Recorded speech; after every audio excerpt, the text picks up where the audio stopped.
In Scripture, St. Paul, in writing his epistles, talks about three values, three virtues: faith, hope, and love. We call them the theological virtues: faith, hope, love. And one time I was reading a poem, fictional, made up, but it's supposed to be a poem about God looking at the human race and just talking to himself. And God looks at the human race, he looks at us, and he says, so many of them have faith. And he's very pleased. But he says, I'm not surprised that they believe that I exist. They believe as a God. He says, you look at the stars in the heavens. You look at the grandeur of mountains. You look at the gorgeous sunrise or sunset, the striking rainbows in the sky, all that I've created. It's sort of hard not to believe that I exist. So he says, I'm glad that they have faith in their hearts, but that doesn't surprise me. And he looked at us and he says, and so many of them have love in their hearts. God was very pleased at that. But again, he said, I'm not really surprised. He said, their hearts are made for love. If they don't have love in their hearts, they're going to be so miserable. And so they search for love. And God is so pleased that so many have love in their hearts, but he's not surprised. And then God looks at us and he says, and so many have hope in their hearts. And God is pleased, but he's surprised. He says, after all that they've seen, all the evil in the world, all the things that go wrong, after they encounter so much meanness in their own lives, so many disappointments, so many sorrows, so many losses, he says they still trust me. They still have hope in me. They still believe that I'm in charge. And God is pleased, but he's surprised. And I mention that because, we have had this wonderful weekend. In a few moments, we go back. Let me, spoiler alert, all right? When you get home, when you get back to school, nothing has changed, all right? Those difficult people at school, whether they be students or teachers, tomorrow will be just as difficult as when you left them on Friday, all right? Things that you're struggling with maybe within your home, there'll still be struggles when you return.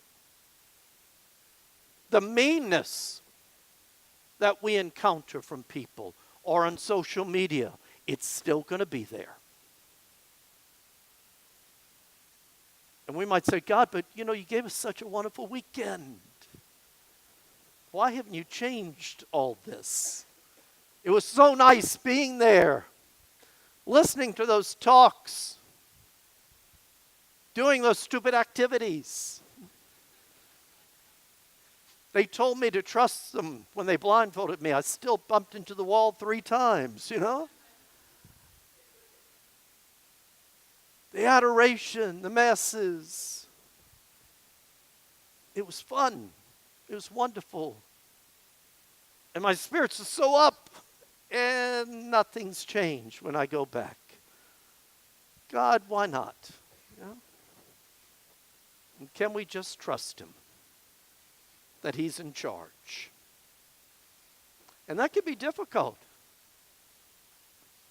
God, I meet so many people who tell me I'm not worth anything. So many people who insult me, put me down. So many people that, can be so difficult. Why can you change them too? If you're so almighty, why can't I see some of that in my own life, huh? And it's for us to trust that God is in charge, that He is with us, that He's with us, that He's with you. God is not looking for people who will say, yes, I know that God can do great things. What God is looking for is people who will say, I know that God can do great things in me. It's one thing to say, yes, I know that God can help people who are confused and show them the way. It's a different thing to say, I know that God can be with me in my times of confusion and show me what I need to do. It's one thing to say, oh, I know that God is with people who are in sorrow. It's another thing to say, I know that God is with me in my sorrows and can comfort me.